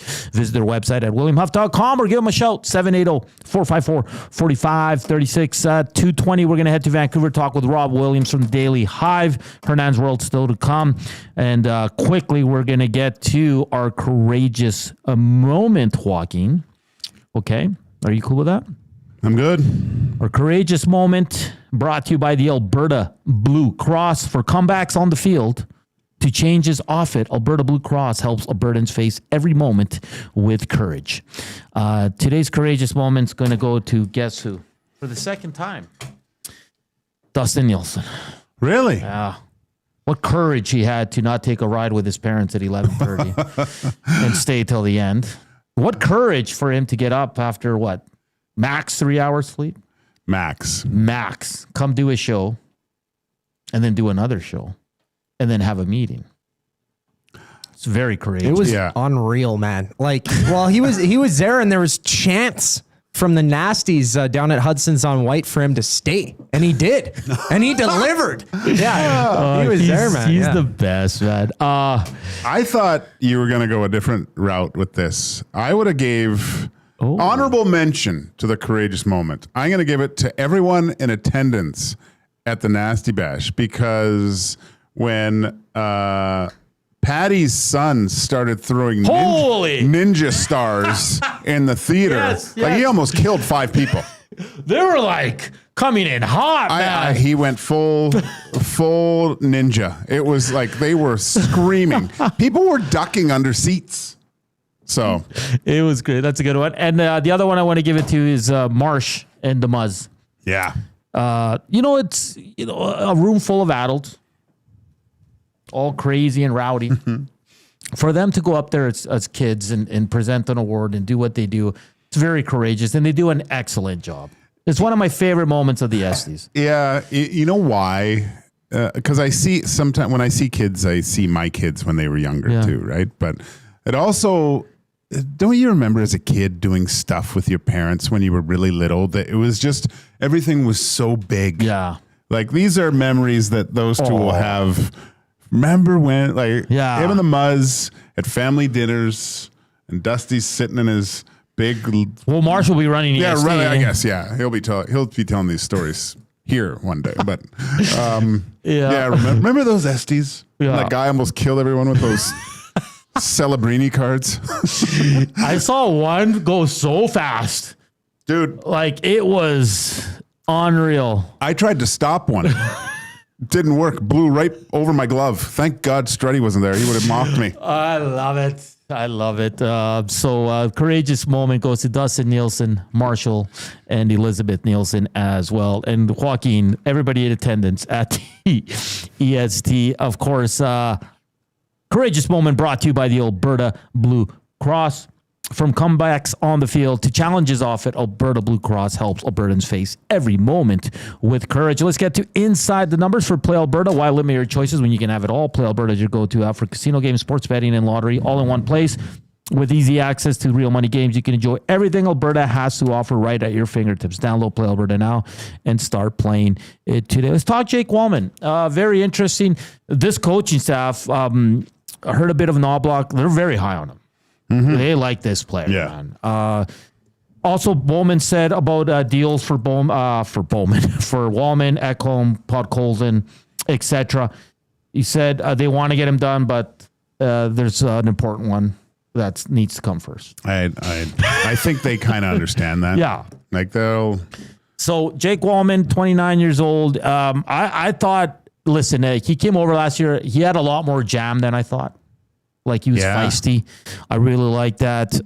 He had 8 points in 15 games. He had 10 points in 22 games in the playoffs. His career high is, 40 points last year. 32 of those with San Jose, though. Do you like Jake Walman playing on his off side? I would say I have to see it first. Jake Walman was interesting because when he got here, the first thing that I noticed of his game was his ability to get around the ice. Like I thought, oh, this guy can really move. Yeah. But then it was watching him in the first few games of the playoffs. I go, what happened here? But as he started, I think it was just nerves and things. And then as he got more comfortable, there was the aggressiveness, like playing on the edge, which is, I think, for Oilers fans, just a word of advice. You're going to get mad at Jake Walman for taking some silly penalties at times, but that's also okay to keep people on edge around you. Oh, this guy. You need that from time to time. Yeah, this guy elbowed that guy and took a 5, and it's creating space for yourself is sometimes a good thing. Yeah. But he possesses a killer shot too. Like he's beating goalies clean from far out. He's got a wicked shot. Yeah. So now you have two guys, and you can't forget about Ekholm when he gets to that left faceoff dot. Or the right faceoff. That's an actually good, the underrated shot. No one's stopping that. So now you're going Ekholm Bush, good. Yeah. Very solid. And then you're going Nurse Walman, very good. Mm-hmm. You know what? Similar players. I think Walman's offense is a little bit better than Nurse. Yeah. I think they're pretty similar when it comes to defensively. Mm-hmm. They both skate well. Nurse is obviously a better skater. Then your third pair is Kulak, either Emberson or Stetch. Yeah. That's not bad. Look, there's a reason why people outside this market, like we have them under the microscope, right? But are they tier one? It's tough to say, but they're so balanced throughout. They have 6 guys that can play. Yeah. You're not I don't think you're really worried about anyone. Except for Bush, which is weird. But you know the upside with Bush, right? But yeah, the good Bush is really good. You know that even good games from these guys is a very, very solid defensive core. Because you can't say that they're not. No, because if you look at it, for me, the Oilers have 5 really good puck movers. Bouchard, Ekholm can move the puck. Mm-hmm. Nurse at times he can falter, but he's pretty good at it. Walman's good at it. Kulak's good at it. Emerson's pretty good. These guys can move, man. They're good skaters, and because I really don't see another option for Nurse as a partner because it's not Bush because those two struggle mightily. it's a you're not putting Emberson or Stetcher up there. Emberson, something could materialize with him this year too, right? Yeah, exactly. We don't know about Alex Regula. No one knows about Alex Regula. Who's the other defense? I mean, Josh Brown, sure, whatever. I don't know if he's going to be on this team. Yeah, and you got I'm looking forward to kind of monitoring Bo Akey down in Bakersfield. See where he comes. Not a good showing in the rookies, but again, you got to take that with a grain of salt. He has to play pro. Yeah, so we'll see how he does. There's a lot of guys in Baco this year that it's going to be fun to track. Yeah, right. Like Klattenberg, Bo. Yeah, we'll have to get a that regular Finnish kid, Harjala, was it? Marjala? He looked really good. John Carlo with a good one. Lapanen will be interesting to watch. Yeah, he's going to be with the big boys. He's another interesting one. Rip City Step. Was Rip City Step at the Estes? No. I don't think I saw him. I showed up like 5 minutes before it's all started. There was a ton of people there, and there was a different people that weren't there. How do you think Big Uke's feeling right now? Awful. Big Uke, did you take the day off? I'm curious. You got to go pick up those GCs at the ranch. Hey, he won 3 awards. Yeah, go get like Dusty did. Hit a couple pieces of Royal Pizza. That fixes everything. I got to say. Casino Dealer Jay gave me a gift last night. Oh, really? He got me a new microphone. Are you serious? For home. Wow. That's when nice. when I'm sick and do it remotely, I guess, or do some pre and post game stuff. But it's blue. It's got my number on it. There's a little 1 on there. That's Casino so Dealer nice. Jay. Thank you, man. It was the words escape me to say thank you, but what a good guy. That's awesome. Good stuff. And like I said, we met a ton of new nasties yesterday that I haven't met before. We got some pictures with some new nasties, Joaquin. Mm-hmm. It's always nice when someone wants a picture with you. It was hot in there though.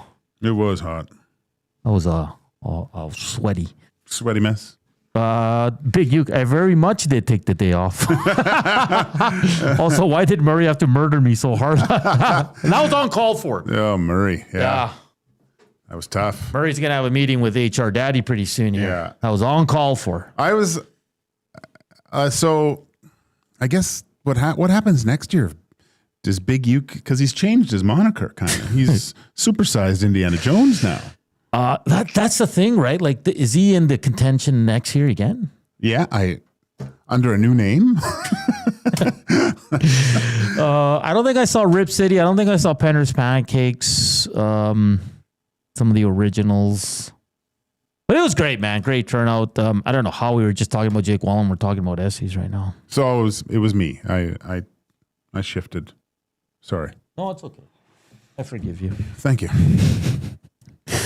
All right, guys. It's been a fun show. Listen, we've been talking McDavid. We've been talking about Stan Bowman, and if you missed it, Walman to start on the right side with Nurse.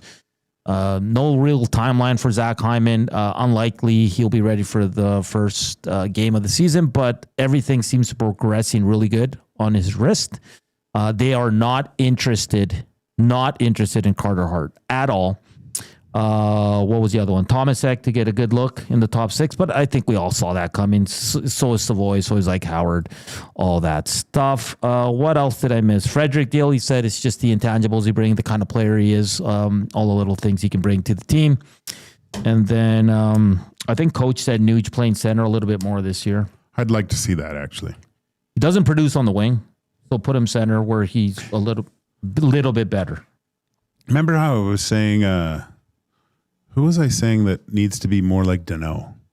Was I saying Henrik? Rico. Do you think that Nuge can be more like Danault? Yeah, 100%. I think so. Right? Yeah. Oh, and also still last year of Knobloch's contract. Oh, no. You re-sign him. You're not bringing in a new coach. There's no way. There's no way, unless this team misses the playoffs. That's the only way you're doing it. They might. No, come on. 2 Stanley Cup finals, man. If DeBoer, how long do you think DeBoer floats around? What has he done, though, Joaquin? He doesn't lose game 7s. What do the Oilers need? They need someone that doesn't lose game 7. Has he gone to a finals? No. Yeah. I don't think Knobloch. He went with Vegas, right? Did he? No, he went to a final. No way. San Jose? Did he go to the final with San Jose? He did with one of those teams. I don't know. I think Knob's done a great job. He's frustrating at times, sure, but I think he's getting an extension. Add it to the list. Yes, I do. Pete DeBoer led the Devils to the Stanley Cup final in 2012 and 2016 with the San Jose Sharks. Yeah. But he didn't win, man. Knob's gone to 2 in law. All right. We're going to Shoggy St. Albert. Knobloch will probably follow McDavid to his knees. Oh, Shog. If anyone loves the McDavid negativity, it's Shoggy St. Albert. I'll tell you that much right now. He's loving this right now. All right. On the other side of the break, we're going to Vancouver. We got to check in on our boy, Evander Kane. That's all coming up with Rob Williams from the Daily Hive. We're back after the break.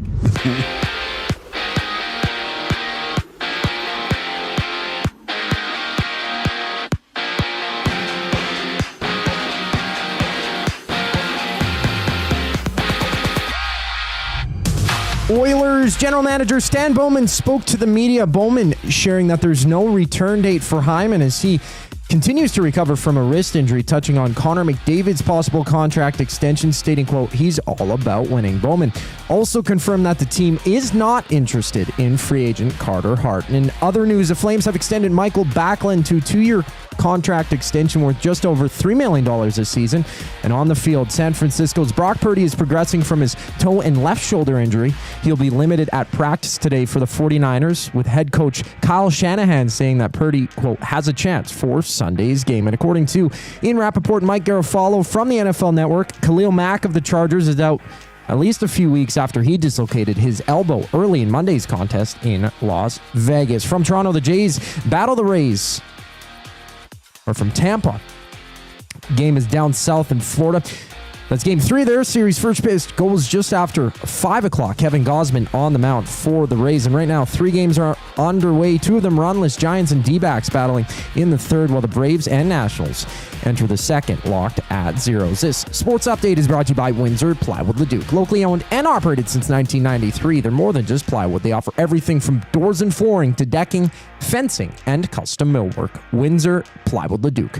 They're the experts you need to know. We head out west to talk some Canucks on the other side of the break. I'm Zachary Kubish, keeping you up to date. The Reed Wilkins Show with Jay Milne. Edmonton Elks quarterback Cody Fajardo, check it in. Usually I like to bury the film as quickly as possible. The outcome dictates how you feel going into the next couple of days. I can't sleep the night after the game, and you read plays in your mind. Most of the time it's plays that you didn't perform to a high level. The sooner I can face those issues that I make on film, the easier it is for me to progress. The Reed Wilkins Show with Jay Milne, weekday afternoon 3 to 6, only on Edmonton Sports Talk, your clear choice for Edmonton sports. Taco Tuesday just got wild at the Canadian Brewhouse. New tacos and quesadillas are just $3.49 all day. And after 4 p.m., sip $5.99 spicy mango margaritas and enjoy $2 off Corona tankers. Let's talk about a good time. The Canadian Brewhouse. When you cater with Royal Pizza, you're getting the same great pizzas, pastas, and salads you love, just bigger and built for a crowd. Perfect for teams, offices, or parties, Royal Pizza's catering brings real value around $10 per person. Delicious, high quality, and easy. If you like their pastas, you'll love their catering pastas even more. Visit royalpizza.ca or contact your local store for exact pricing and details. So come on home, Royal Pizza, still making it great. Need extra space for products, tools, or seasonal stock? Sentinel Storage gives your business flexible storage and the room to grow. Affordable storage that scales with you. Try 4 weeks free at sentinelstorage.ca. Buy Canadian, store Canadian. Your home for live music and great performances is the River Cree Resort and Casino. Just wasting gas.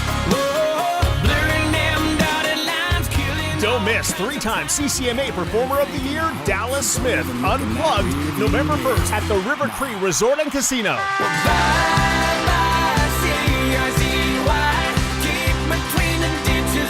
Get your tickets at rivercreeresort.com. River Cree Resort and Casino. Excitement, bet on it.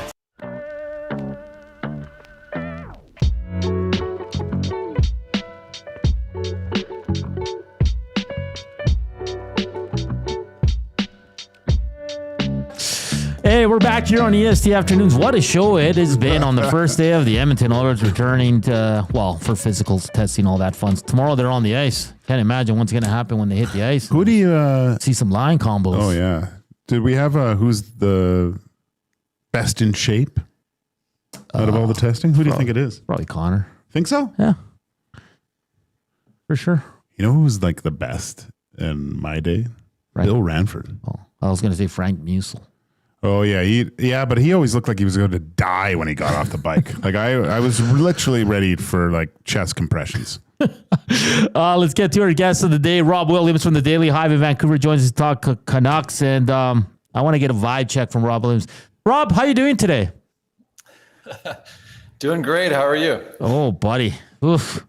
If you only knew, my friend. How much are you enjoying this McDavid stuff out in Vancouver? Because I hear it's a mess, man. You know, fans in Vancouver can't cackle too hard about McDavid possibly leaving Edmonton when Quinn Hughes, we don't know how long he's going to be in Vancouver. I mean, they might be, heading to new spots at the same time next year. So yeah, lots of things to worry about in Vancouver, certainly.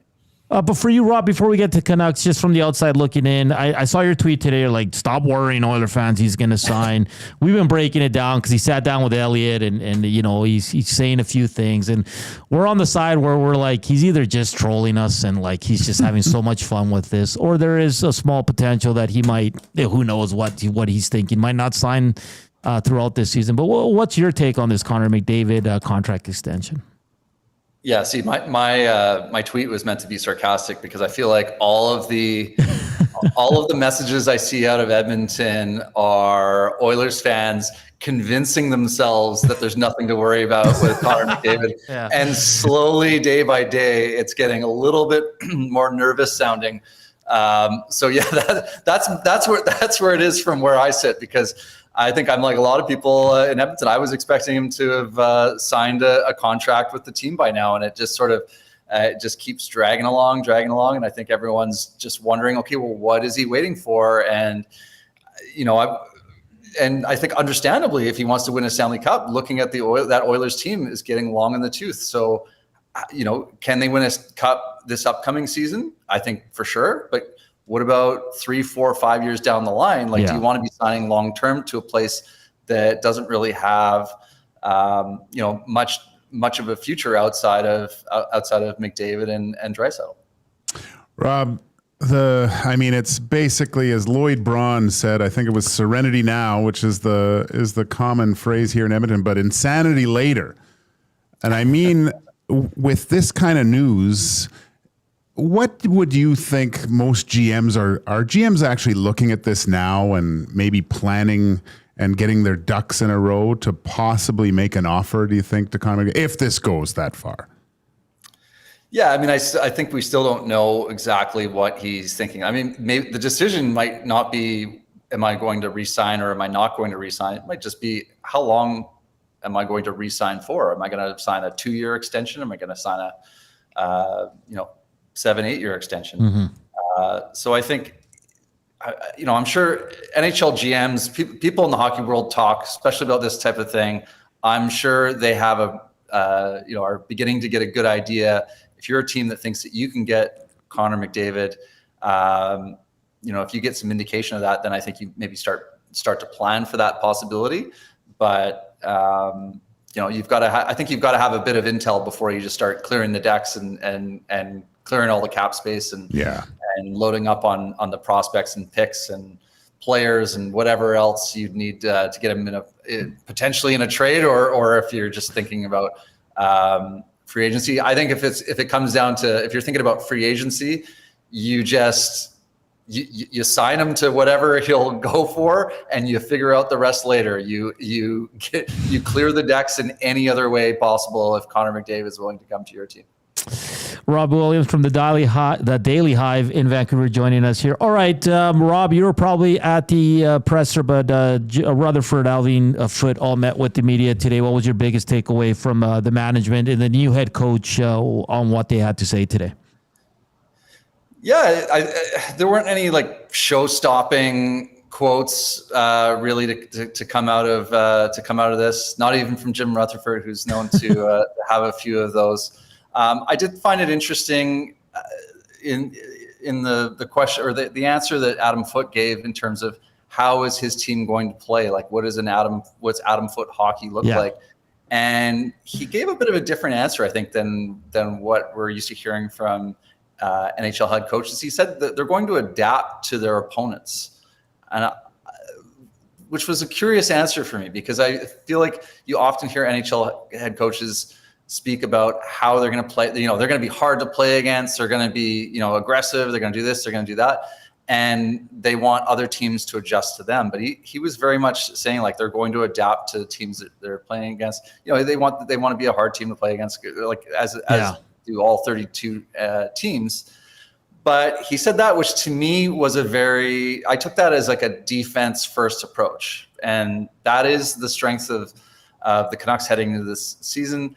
They're, well situated on the back end. If Thatcher Demko's healthy, they've got him and Kevin Lankin in goal. That's a very strong looking goal. The question marks are at forward. So, are they just going to have these defensive schemes for every single team they play? I don't know, but I thought that was a really interesting answer from Adam Foote. Rob, the biggest question I kind of look at from the outside looking at the Canucks is and you mentioned him, the health and how Thatcher Demko can kind of get back to that from a few seasons ago and really lead this team. How much of a worry in Vancouver right now is he going to be okay? Is he going to be able to get through the regular season? Are we going to be able to have a healthy Vezina caliber Thatcher Demko going into the playoffs possibly? Yeah, it's massive. I mean, I think this team with Thatcher Demko playing as he did 2 years ago when he was healthy and was a Vezina finalist, this is a playoff team because you're going to have Demko and you're going to have Kevin Lankinen, who I think could start on a lot of teams in the league as your backup. Boy, oh boy, you're really set in goal, especially in a condensed schedule when I think you're going to probably need more from your back goalie around the league. They're in great shape, but that's the big unknown right now. He's got the I guess nagging injury in his knee that flared up in the playoffs 2 years ago. That is something that he's been dealing with, dealt with all of last year. He was never. I mean, the amount of time he was healthy and feeling good last year probably was like a grand total of like under 20 days. Yeah. Like it was a really trying season for him. And consequently, his numbers suffered, right? And I think that was a big reason why the Canucks missed the playoffs. So if you've got a healthy Thatcher Demko, I think you're feeling a lot better about Vancouver's chances of making the postseason. But that is the problem with the Canucks right now. They've got a lot of hoping and wishing. And and I could list off of like 5 different things. If those things go their way, if they get this, if they get bounce back season from Elias Pettersson, like things like that, this definitely could be a playoff team. But there's a lot of things right now where you're going, okay, if they could only get this, if they could only get that, they'll be in good shape. But there's a lot of question marks with this team right now. Rob, you just mentioned him, Elias Pettersson. I mean, such a when he's on, he's one of the best shots. He's just so gifted offensively. A down year last year, all the stuff with JT Miller. By all accounts, he's put on weight. He really honed in on the working out in the offseason after comments from the management there in Vancouver. What are you expecting from Elias Pettersson? You look at their top 6, it's pretty good, but he doesn't have the JT Miller, the Bo Horvats from the past. I mean, Vancouver fans obviously love him, but for the ticket they're paying, he's got to bounce back a big time here for the Vancouver Canucks if they're going to have any success. So first off, it's very confusing in Vancouver because we got an Elias Pettersson and an Elias Pettersson. Elias is the rookie defenseman. I assume you're talking about Elias Pettersson. Yes. Yeah, you know what? I expect him to have a big year. I expect him to return to the guy that we've seen for most of his NHL career. The work in the summer and really putting in the effort and training was something that management really came down hard on him for. They were really disappointed in how he showed up to training camp last season. By all accounts, he's taking everything absolutely serious. I think when you have a year like he had last season, you are coming back extremely motivated. So I think you're going to see a really, really motivated player. I don't think that talent just disappeared overnight. He's the guy now. He's their number one center. I think that you're going to see a lot more plays that run through him rather than JT Miller on the power play, for instance. That should also help him, I think, this upcoming season. So that's what I expect. But then, that's a major, major thing for them because, I mean, he didn't play. I mean, he played like a low-end second-line center last season, and you just can't have that. If you get that kind of performance from him again, they're going to be in big, big trouble. But I do think that he's got the talent. I think the distractions are going away. But there is, on the flip side, there is a ton of pressure that comes with that. Like there's nobody that's going to be under the microscope when the season starts. Like if he goes the first 10 games and has like no goals, 2 assists, like the pressure will be ramped sky high here in Vancouver on him. And I think rightly so. And he's going to have to, prove his naysayers wrong and come back with a vengeance. And I think it's there. I think he has the ability to do it. And I think he's going to be, in a position to do that for them this season. You get an Evander Kane going into the last year of his deal. Where do you see him kind of in the lineup? Is it moonlighting with that top line, do you think? But definitely a top 6 player with the Canucks, I would assume. Yeah, from his interview speaking at one of the informal skates, it certainly sounds like he'd like to play on Elias Pettersson's line. Yeah.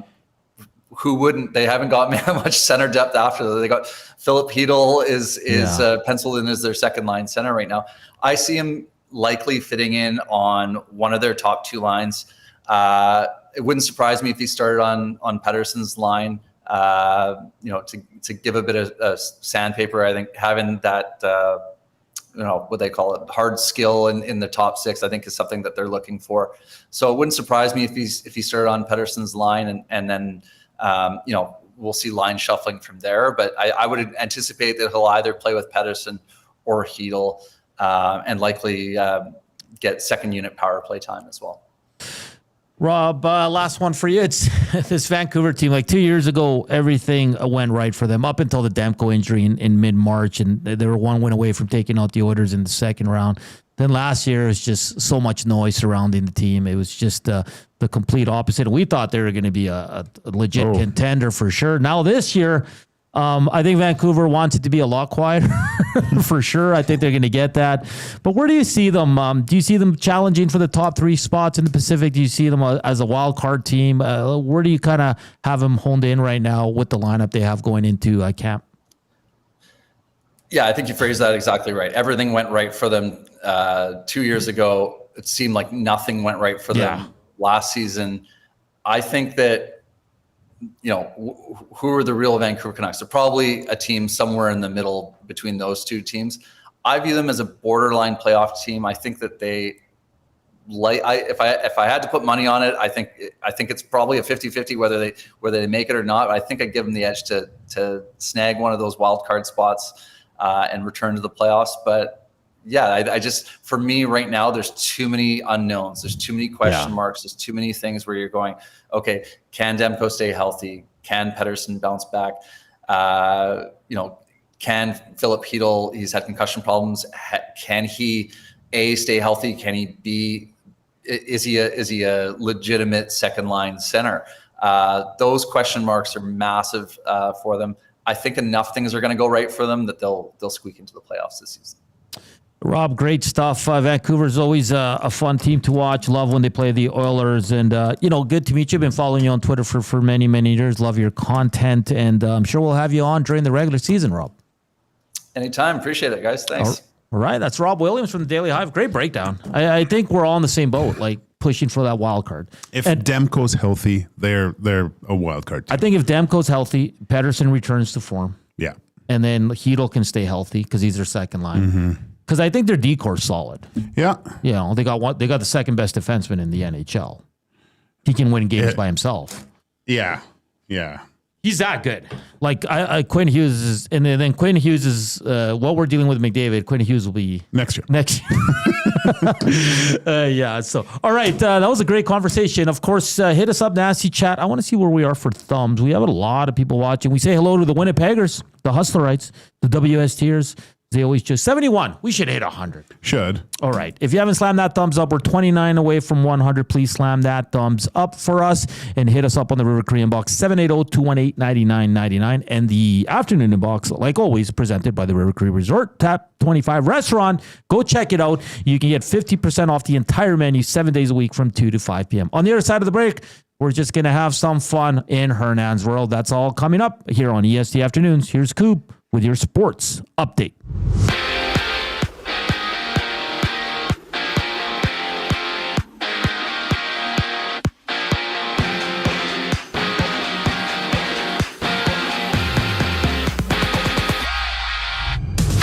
Oilers general manager Stan Bowman was asked about a possible Connor McDavid contract extension, stating that, quote, he wants nothing more than to win in Edmonton. Bowman also noted that Zach Hyman has no return date for the team as he continues to recover from a wrist injury. Down the QE2, Michael Backlund has signed a 2-year extension with the Flames worth over $3 million annually, and Brock Purdy of the 49ers has a chance to play this week, according to head coach Kyle Shanahan. Purdy will be a limited participant today in practice as he recovers from a toe and shoulder injury. Meanwhile, the NFL Network has reported Khalil Mack of the Chargers will be out a couple weeks after he dislocated his elbow Monday night against the Raiders. In MLB action, Toronto and Tampa go toe-to-toe once again. Kevin Gausman on the bump for today's game. First pitch goes just after 5. And right now, 3 games are underway, including the White Sox trailing the Orioles 3-1 top of the 9th. I'm Zachary Kubish. That was your sports update. The final segment of EST Afternoons brings us back after the break. It's wing showdown time at the Canadian Brewhouse. Creamy street corn goes head-to-head with Mexican chili lime. 2 bold flavors battling for your taste buds. Grab them anytime, or just 69 cents every Wing Wednesday. The Canadian Brewhouse. Our house is your house. Running your own small business takes courage, and as it grows, so does your team. That's why Alberta Blue Cross offers health, dental, life, disability, and wellness benefits designed for small businesses, because we know a healthy team means a thriving business. Join over 5,000 Alberta businesses who have chosen us to help their business grow and succeed. Alberta Blue Cross takes care of you and your employees, so you can take care of your business. Visit ab.bluecross.ca to find a plan that's right for you. You've heard the name, but what does it mean? For over 66 years, William Huff Advertising has supplied signage from screen printing to digital to LED with design, production, and install in-house. It's a one-stop shop for all your signage needs. Edmonton owned and operated, William Huff has been trusted by the biggest companies and teams in the City of Champions and many others across the country to do the job. If you're looking for a way to get the word out about your company or event, they are the answer. Go to www.williamhuff.com. Their results speak for themselves.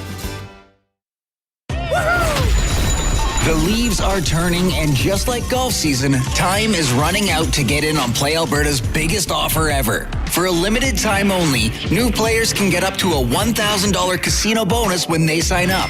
There's never been a better time to join the fun.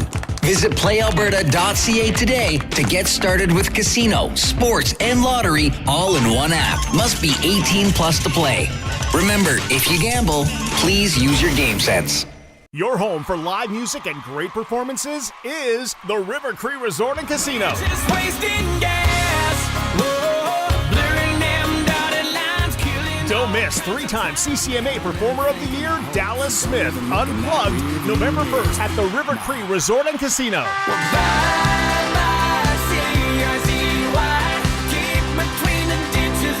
Get your tickets at rivercreeresort.com. River Cree Resort and Casino. Excitement, bet on it.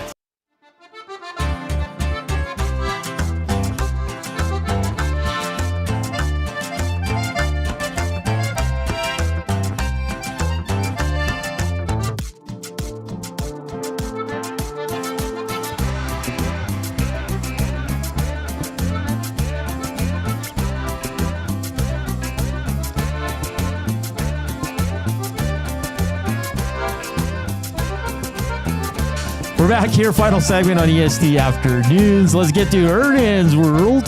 We need a intro that's like Hernand's World, party time, excellent.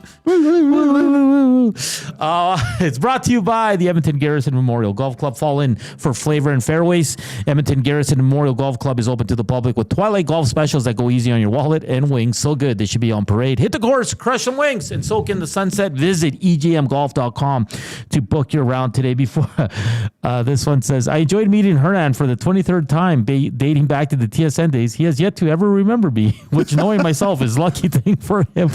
I'm sorry. I'm just, I do. I remember. We met a lot of people yesterday. You remember? I remember. I apologize for that. Okay. Quickly. You two. Today's National Monte Cristo Sandwich Day. Oh, you know what? You're going to say cigars. You know what? Do you know what's in a Monte Cristo? Ham. Lots of ham. That's it. Cheese, usually Swiss, isn't it? Is it multiple? It's ham, turkey, and Swiss cheese dipped in egg and cooked until golden brown. Yeah, that's what. You ever had one? Yeah, they're good, eh? I like the spicy mustard with that, though. Yeah. Oh, that's good. A place in Barhead that I always go with my grandmother because she lived there in Barhead. Yeah. So when I go visit, we went to the Neighborhood Inn, which is a spot that has been around for like 40, 50 years. And like, you know, their service is great. Everybody knows everybody, you know, the small town kind of vibe, but they had a great Monte Cristo sandwich. Yeah. Okay. Phenomenal. You guys can't pick homemade or anything, but what is your best sandwich of all time? You can go BLT, Club, Reuben, cheesesteak, anything. Oh, man. That's so hard, man. The sandwich game is elite. The panino from the Italian Center. I'll say my favorite sandwich of all time is the Club. Okay. The clubhouse. It's like, I remember as a kid, we used to go to Maxwell Taylor's. They had the best club sandwich. That is my favorite, but I'm a sandwich guy. I'll eat all of them. Oh, well, I bring my stuff in from the Italian Center and build my own. But you gotta pick one. Pick one of those. If it's going to have to be... It can be any, like egg salad if you want. Man, it's so tough. Yeah, egg salad. Because then what constitutes a sandwich? Is a donair a sandwich? No, hot dog a sandwich. We're not having that conversation. You know what? Sometimes, we'll go over time. Sometimes simplicity is the best. And if you're going to do it to be quick and efficient, I'll go with the BLT.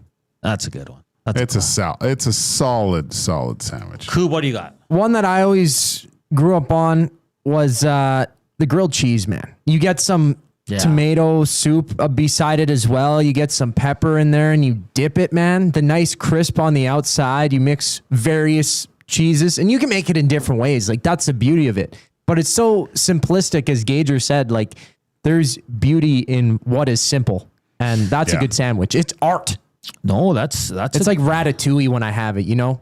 Where he takes the movie Ratatouille where he has the strawberry and then the cheese and then it's a tomato. No.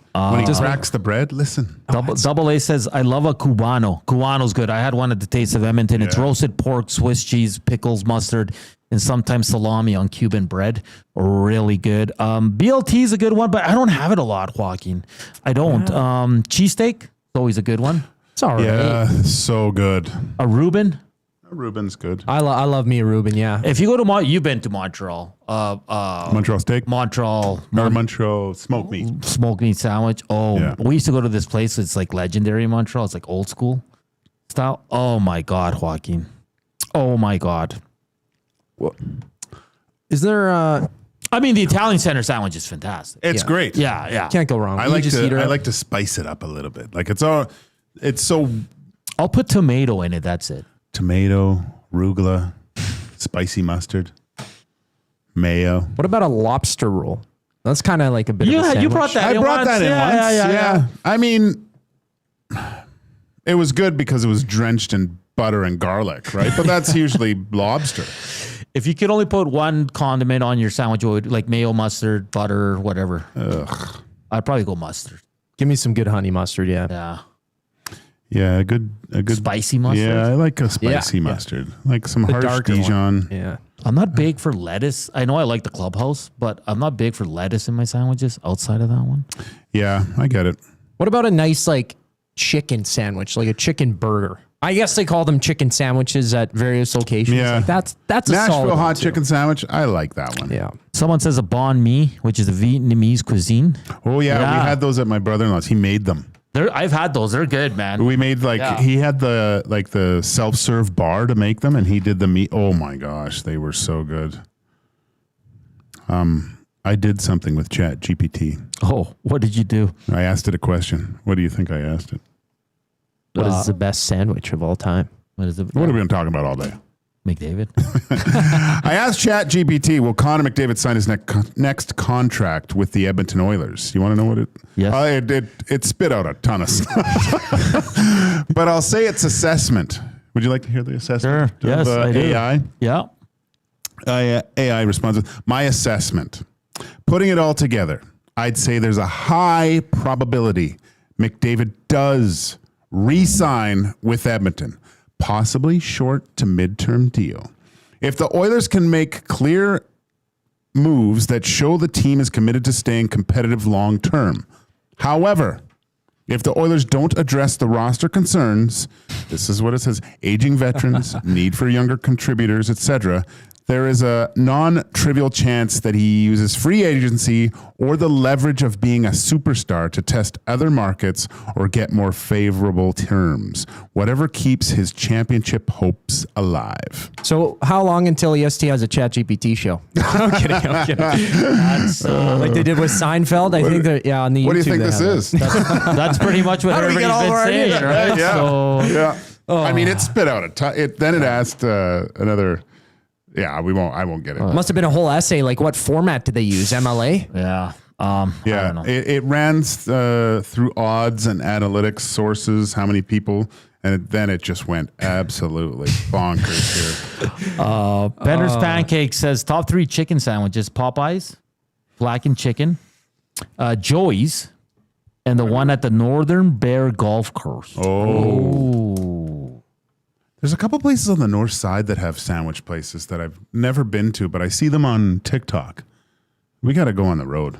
We do. Just to the north side, but I'm a sandwich guy, though. I love sandwiches. There's nothing better, man. There's nothing better than a good old sandwich with mustard. Mm-hmm.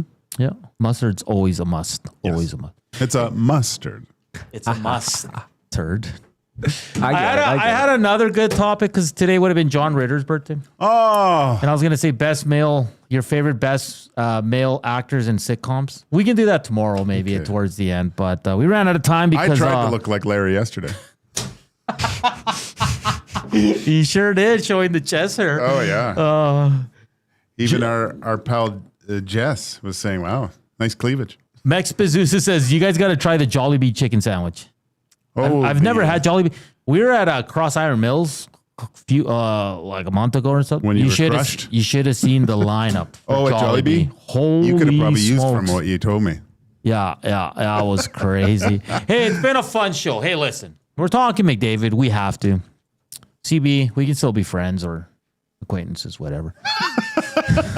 Whatever you want. We're going to have different opinions, of course. And I listen, I still think he's going to sign, but I do think there is some concern. Sure. I think it's valid. Joaquin doesn't think he's going to sign. You're honest about it. Yeah, that's fair. But it's a good discussion. And until he signs, it's going to continue to be one. And we'll go on. We'll roll along. Talking Oiler lines tomorrow, buddy. How exciting is that? It's such a fascinating season, isn't it? And Kevin Radomski from the Oil Kings. Oh, I can't wait. At 220 in here and the Red Light District. Hey, enjoy the rest of the day. It's beautiful out there. It's going to be close to 30 degrees. Get out there, enjoy it. Don't stress too much about this McDavid stuff. We got all year to. Or hopefully 2 more weeks or a week. I don't know what to say anymore. Hey, thank you for watching. Thank you for listening. For Coop. I'm Hernand saying thank you for joining us. We love you. Stick around. Reed Wilkins, Jay Milne coming up. They'll take you right up into 06. Ciao.